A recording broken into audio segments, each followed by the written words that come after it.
ಸಾಮಾಜಿಕ ಜಾಲತಾಣದಲ್ಲಿ ಮತ್ತೊಂದು ವ್ಯಾಖ್ಯಾನ ಶುರುವಾಗಿರುತ್ತದೆ. ಹಣವಿಲ್ಲದ ಸರ್ಕಾರದಿಂದ ಕೊಡುಗೆ ಇಲ್ಲದ ಬಡ್ಜೆಟ್ ಈ ಬಾರಿ ಬರಬಹುದು ಅನ್ನುವುದು ಲೇವಡಿಯ ಮಾತುಗಳು. ಸಾಮಾಜಿಕ ಜಾಲತಾಣ ಒಂದಿಷ್ಟು ಫೋಟೋಗಳು ನೋಡಿ.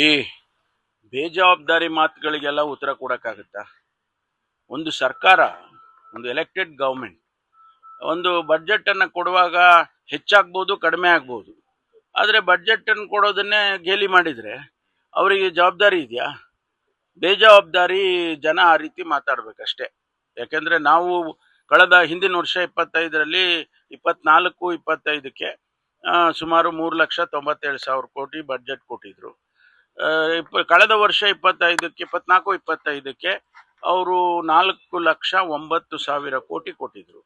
ಈಗ ಅಬ್ವಿಯಸ್ಲಿ ಒಂದು 15% ಜಾಸ್ತಿ ಆಗುತ್ತೆ. ಪ್ರತಿ ಬಡ್ಜೆಟ್ನಲ್ಲಿ 15% ಜಾಸ್ತಿ ಆಗೇ ಆಗುತ್ತೆ. ಈ 15%ನೇ ಜಾಸ್ತಿ ಆಗುತ್ತೆ ಎಸ್ಕಲೇಷನ್ ಅಂದ್ರೆ. ಕೇಂದ್ರ ಬಡ್ಜೆಟ್ ಹಾಗೆ ಆಗಿದೆ.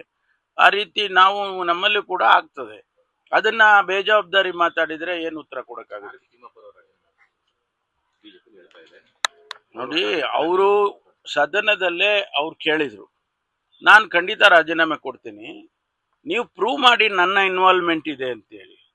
ಯಾರೋ ಎಲ್ಲ ಮಾತಾಡ್ಕೊಂಡಿದ್ದಾರೆ, ಅದನ್ನು ಸಿಡಿ ಮಾಡ್ಕೊಂಡು ತಗೊಂಡು ಬಂದು ನೀವು ಇಲ್ಲಿ ಈ ರೀತಿ ಹೇಳ್ತಾ ಇದ್ದೀರಾ. ನನ್ನ ಇನ್ವಾಲ್ವ್ಮೆಂಟು ನೇರವಾಗಿ ನಾನು ಹಣ ತಗೊಂಡಿದ್ರೆ ಅಥವಾ ನನ್ನ ಏನೋ ಕಚೇರಿಯಲ್ಲಿ ಆ ರೀತಿ ಆಗಿದ್ರೆ ಅವೆಲ್ಲ ನಾನು ಮಾಡೋದಕ್ಕೆ ನಾನು ಸಿದ್ಧ ಇದ್ದೀನಿ ಅಂತ ಓಪನ್ ಆಗಿ ಅವರು ಸದನದಲ್ಲೇ ನಾನು ರಾಜೀನಾಮೆ ಕೊಡೋಕೆ ತಯಾರಿದ್ದೀನಿ ಅಂದ್ರೆ ಇವರು ಪ್ರೂವ್ ಮಾಡಬೇಕಲ್ಲ. ಬರೀ ಯಾವುದೋ ಸಿಡಿ ತಗೊಂಡ್ಬಂದ್ಬಿಟ್ಟು ರಾಜೀನಾಮೆ ಕೊಡಿ ಅಂದ್ರೆ ನಾಳೆ ಎಲ್ಲ ಮಿನಿಸ್ಟ್ರಿಗೂ ಮಾಡ್ತಾರೆ. ಕಾಂಗ್ರೆಸ್ ಭವನಗಳಿಗೆ ಸಿಎಸ್ ಐಟನ್ನ ಬಹಳ ಕಡಿಮೆ ದರದಲ್ಲಿ ಸರ್ಕಾರ ತಗೊಳ್ತಾ ಇದೆ ಅಂತ. ಅದು ಸರ್ಕಾರದ ತೀರ್ಮಾನ. ಹಿಂದೆ ಬಿಜೆಪಿಯವರು ಅವರು ಕೊಟ್ಟಿದ್ದಾರಲ್ಲ, ಅವರವರ ಪಾರ್ಟಿ ಕಚೇರಿಗಳಿಗೆ ಅವರು ಕೊಟ್ಟಿದ್ದಾರೆ. ಅವ್ರು ಹೆಚ್ಚು ಕೊಟ್ಟಿದ್ದಾರೋ ಕಮ್ಮಿ ಕೊಟ್ಟಿದ್ದಾರೋ, ಆದ್ರೆ ಅವರು ಕೊಟ್ಟಿದ್ದಾರೆ. ಅದು ನಮ್ಮ ಪಕ್ಷದಲ್ಲಿ ಸರ್ಕಾರ ತೀರ್ಮಾನ ಆಗಿದೆ.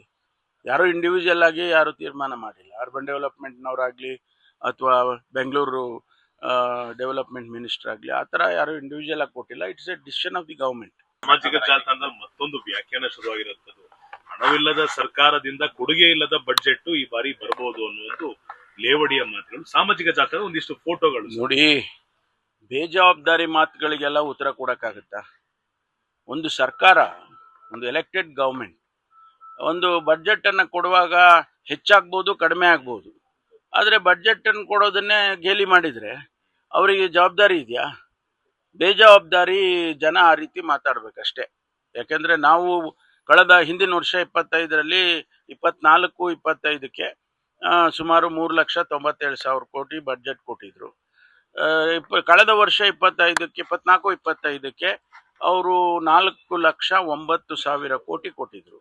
ಈಗ ಅಬ್ವಿಯಸ್ಲಿ ಒಂದು 15% ಜಾಸ್ತಿ ಆಗುತ್ತೆ. ಪ್ರತಿ ಬಡ್ಜೆಟ್ನಲ್ಲಿ 15% ಜಾಸ್ತಿ ಆಗೇ ಆಗುತ್ತೆ. ಈ 15%ನೇ ಜಾಸ್ತಿ ಆಗುತ್ತೆ ಎಸ್ಕಲೇಷನ್ ಅಂದ್ರೆ. ಕೇಂದ್ರ ಬಡ್ಜೆಟ್ ಹಾಗೆ ಆಗಿದೆ. ಆ ರೀತಿ ನಾವು ನಮ್ಮಲ್ಲಿ ಕೂಡ ಆಗ್ತದೆ. ಅದನ್ನ ಬೇಜವಾಬ್ದಾರಿ ಮಾತಾಡಿದ್ರೆ ಏನು ಉತ್ತರ ಕೊಡಕ್ಕಾಗುತ್ತೆ?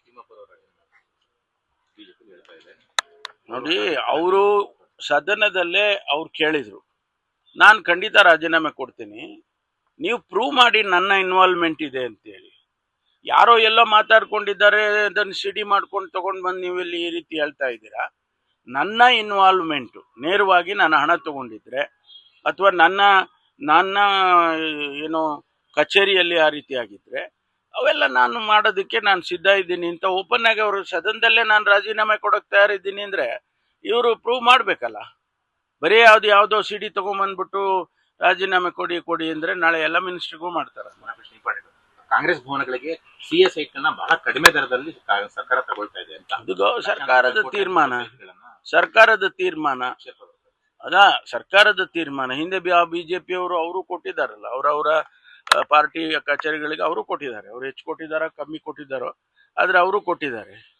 ಅದು ನಮ್ಮ ಪಕ್ಷದಲ್ಲಿ ಸರ್ಕಾರ ತೀರ್ಮಾನ ಆಗಿದೆ. ಯಾರು ಇಂಡಿವಿಜುವಲ್ ಆಗಿ ಯಾರು ತೀರ್ಮಾನ ಮಾಡಿಲ್ಲ. ಅರ್ಬನ್ ಡೆವಲಪ್ಮೆಂಟ್ನವರಾಗ್ಲಿ ಅಥವಾ ಬೆಂಗಳೂರು ಡೆವಲಪ್ಮೆಂಟ್ ಮಿನಿಸ್ಟರ್ ಆಗಲಿ ಆ ಥರ ಯಾರು ಇಂಡಿವಿಜುವಲ್ ಆಗಿ ಕೊಟ್ಟಿಲ್ಲ. It's A decision of the government.